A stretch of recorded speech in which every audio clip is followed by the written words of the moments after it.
What's going on YouTube? Josh here checking in, and I created a guide to the overhead press because this is a movement that I see performed incorrectly many times. So to get maximal benefit out of this movement, it requires an adequate warm-up and mobility, and finally proper technique. So I'm going to take you through all parts of the movement, and hopefully you guys find this helpful. Now let's get right to it. So we're going to start off with some warm-up and mobility work. The warm-up that I prefer is from Diesel Strength and Conditioning, and it takes about 2 to 3 minutes to complete, and it is actually very comprehensive for such a brief warm-up. So as you can see, it utilizes a micro mini band, and I'll include a link in the description box below to the full video as well as the band that you can purchase to do this warm-up. Basically, it allows you to work the shoulder in multiple planes of movement and really get you warmed up. So once I complete the warm-up using the bands, I like to work on some thoracic mobility. And thoracic extension is one of the main issues that people have as far as mobility affecting their overhead press. So what I like to do is I like to use a foam roller or a piece of PVC pipe, essentially lay over it on your thoracic spine with your arms across your chest and basically just lean back. Okay, you really want to feel a stretch in your thoracic spine, which is that part of the spine that's where my foam roller is right now. You can see at this point I'm doing an overhead bias. This will really help, especially in the overhead press. So I do both with the arms across the chest and as well overhead. So from there, once you've gotten a stretch for a few seconds, you can change the position of the foam roller or PVC pipe to higher along your thoracic spine and get that overhead bias as well. So basically when you're doing this movement, you want to just make sure that your core is tight, and that way you don't have any rounding of your lower back. So from there, I'm going to do some work with a band, and I basically loop it around the wrist as you see right there in the video. I wrap it around, and then I'm going to lift it up so that way I'm essentially causing a very good bias in the overhead position. So what I'm doing right here is it's allowing me to stretch my lats, my triceps, the upper back muscles. And at this point, what you can see is that I am really trying to kind of dig around and move the shoulder in different positions and find any tight areas. So you'll see I'll reposition. And when you're doing this right now, I'm biasing a little bit of external rotation, but basically you're going to just move it around and really get a good stretch and do that on both sides. I usually spend about a minute or so, maybe 2 minutes on each side. Once we finish warming up, it's time to get to the movement itself. You want to set a bar in a rack at about the level of mid-chest. From here, you want to grip the bar just slightly wider than shoulder width. For most people, that's going to be maybe a finger or so outside of the start of the knurlings on a standard Olympic bar. You want to utilize a stance that's approximately shoulder width, and you want to use shoes that have a very firm base. So when you unrack the bar, you want to take some air in your belly, take a step back, and have the bar basically so it's resting on your anterior deltoids with your elbows slightly in front of the bar, and you want to be able to have an essentially vertical line between your elbow and your wrist. The next thing to discuss is the way to grip the bar. There are various ways of doing this, and it's ultimately a matter of personal preference. This method is with the wrist perfectly straight, and it's preferable if you have any previous wrist injuries. The issue with this method is sometimes when the weight gets heavy, it can be hard to maintain this perfectly straight position. The next method is with the wrist actually slightly bent. So a lot of people might say initially that this is very bad for your wrist.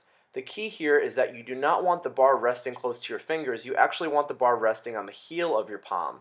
If it's resting on the heel of your palm, that might actually be advantageous for some people. And if you notice from the way that I press, that's the way I prefer it. Additionally, you can modify this grip by using a false grip and not wrapping your thumb completely around the bar. Ultimately, like I said, it's a matter of personal preference. So now that we've got the setup and the grip down, it's time to lift some weight overhead. You want to start the lift by taking a big breath of air into your belly. This will help you stabilize your core throughout the entire movement.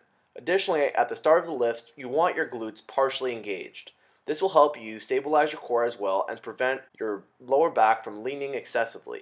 When performing the overhead press, it's important to keep the elbows in tight and the armpits forward. If you end up letting the elbows flare out, that can end up putting your shoulder in an unstable position, and when you're lifting heavy weight overhead, you're putting yourself at risk for injury by doing that. You'll notice on this last rep that the bar is locked out for an extended period of time.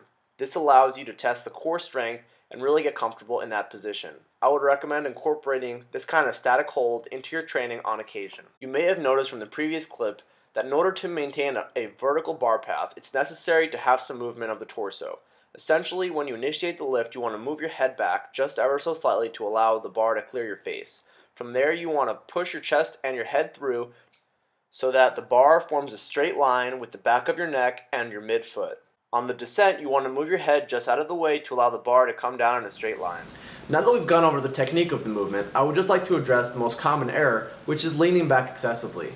This is an issue for multiple reasons. The first reason is that, essentially, it shifts the stress of the movement away from the shoulders and onto the chest. If you wanted to work your chest, why wouldn't you just do a bench press? The second reason is because this is actually potentially dangerous. It's not a good idea to have movement of the lumbar spine, your lower back, under load. This can put you at risk for serious injury. So what can you do to prevent this? Well, the first thing that I would say is learn to utilize your glutes. So the glutes are an excellent means of protecting your lower back and ensuring that you're overhead pressing correctly. In the tutorial of the overhead press, I mentioned that you want to start off with your glutes partially engaged. The reason for partial activation at the start of the lift is because you want to be able to contract your glutes maximally in the situation where you feel yourself leaning back. This will actually help you maintain an upright torso and push the bar straight as opposed to leaning back and then pushing the bar forward. Another one is learning how to properly Valsalva. So the Valsalva technique is when I mentioned you take a big breath of air into your belly. By doing this, this will help you stabilize your core and prevent you from leaning back.